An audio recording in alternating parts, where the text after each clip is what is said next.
Welcome po sa pagbabasa natin ng salita ng Diyos. Dito po tayo ngayon sa Gawa test 1-2 hanggang matapos. Pinagaling ang isang lumpo. Minsan, nagpunta sina Pedro at Juan sa templo alas 10 ng hapon. Noon ang oras ng pananalangin. Sa pintuan ng templo na tinatawag na pintuang maganda, ay may isang lalaking lumpo mula pa nung isilang. Dinadala ito sa templo araw-araw upang mamalimos sa mga taong pumapasok doon. Na makita ni Pedro at Juan na papasok sa templo, sa humingi ng limos. Tinitigan siya ng dalawa at sinabi ni Pedro sa kanya, "Tingnan mo kami."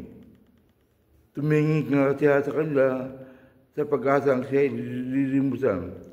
Ngunit sinabi ni Pedro, "Wala akong pilak o ginto. Ngunit kung anong meron ako, ay ito kong ibibigay sa iyo. Sa pangalan ng Jesucristo ng taga-Nazaret, tumayo ka at lumakad." Hinawakan niya sa kanyang kamay ang lumpo at tinayo. Doon din lumakas ang mga paa at bukong-bukong na lalaki.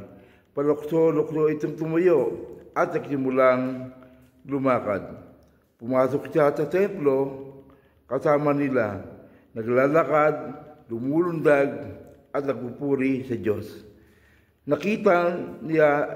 Nakita na lahat na siya'y naglalakad at nagpupuri sa Diyos. Nang makilala nilang siya ang purubing nakapung namamanimos sa pintuang maganda ng templo, ay namanga sila at saka sa nangyari sa kanya.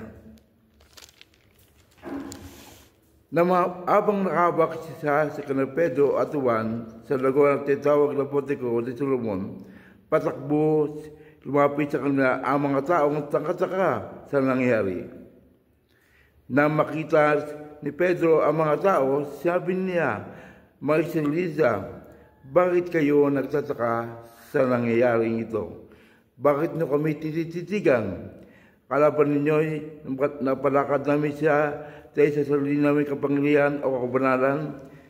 Nilulurati ng Diyos ang ating mga ninong si Abraham, Isaac at Jacob at ang kanyang likod na si Jesus na isinagdal ninyo at tinakwil sa harap ni Poncio ni Pilato, gayong ipinasensong palayaan siya. Itinakwil ninyo ang banal ng templo at patuwid at tiniling na palayain ang isang mamamatay tao. Pinatay ninyo ang pinagbula ng buhay, ngunit siya ay muling binuhay ng Diyos. At saksi kami sa pangyayaring ito. Ang kapangyarihan ng pangalan ng Jesus ang nagpagaling sa lalaking ito. Nangyari ito dahil sa kanyang panalig sa kanyang pangalan. Ang panalig kay Jesus at lubusang nagpagaling sa kanya tulad ng inyong nakikita. Purihin na pagbasa ng Panginoon. Purihin ang Diyos.